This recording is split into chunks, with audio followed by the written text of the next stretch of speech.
Thank you for joining this lesson. We're going to discuss kinematics, that is the application of differentiation. In number 24, the displacement s meters of a particle after t seconds is given as s equals to negative t power 3 plus 3t squared plus 4. Part A, find its initial acceleration. So what we're given here is the displacement function. And now we should work with it until we get what we're calling the acceleration function. It's very good for you to note that for us to get the velocity function of a particle, we simply need to differentiate displacement s with respect to time. And this is going to be, when we differentiate this function, we will get velocity function. So we're going to lower this power here so that it becomes negative 3. Then t becomes, the power reduces by 1. So now it becomes a 2. Then plus, we drop the power here, which is 2. So we make it 2 times 3, which makes it a 6. Then t becomes 2. It was power 2. Now it becomes power 1. Then the 4, which implies that 4 is having a t which is to power 0. That is why the t is not visible. So when we lower our 0, the constant disappears. So this is now the differentiated distance function, which becomes our velocity function.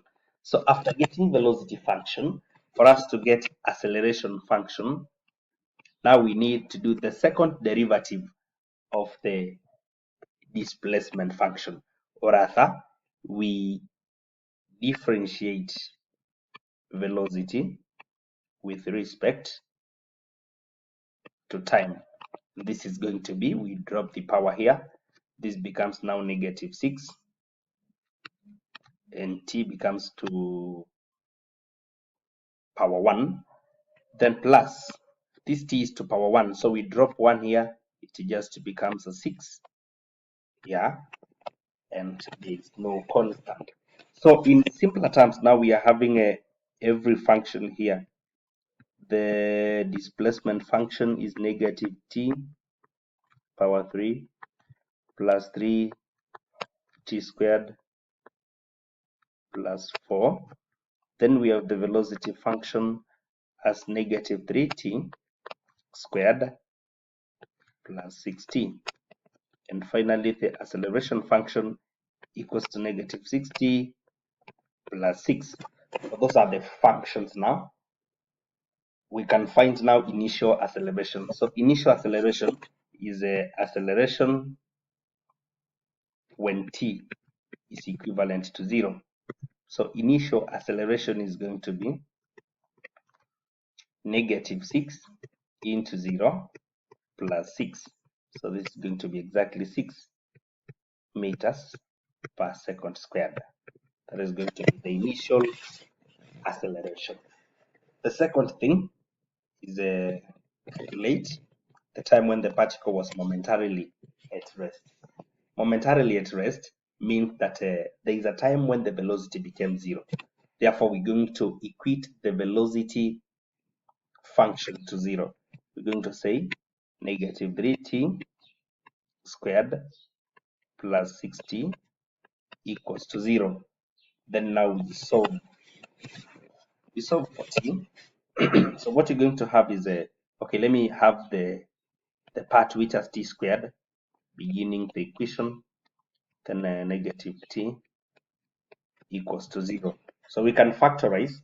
In the first case whereby I'm going to have 3t, it is common to remain with t minus 2 equals to 0.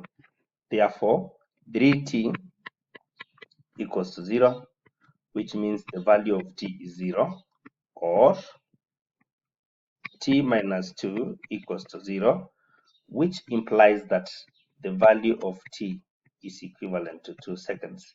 So the time when the particle is momentarily at rest is the time t equals to 2 seconds. And we have another part here which is telling us to find the acceleration in meters per second when t equals to 3 seconds. So we're going again to acceleration function, which is here, to find acceleration when t equals to 3. Therefore, when t equals to 3, we're going to substitute it there and say acceleration equals to negative 6t. Instead of t, now we are substituting 3 plus 6. So the acceleration is going to be negative 18 plus 6, which means that we have a negative 12 meters per second squared as the value of acceleration after t equals to 3 seconds. And finally, we are told to find the maximum velocity attained by the particle. Maximum velocity attained by the particle.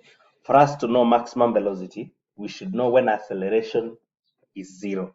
So when is acceleration equals to 0? When is acceleration equals to 0? 6, negative 6t plus 6. Negative 6t plus 6 equals to 0. We can get t when acceleration is 0. So when acceleration is 0, it means the particle has attained maximum velocity. It has attained the maximum velocity. So 16 equals to 6. Yeah, so that the value of t becomes 1. The value of t becomes 1. Therefore, if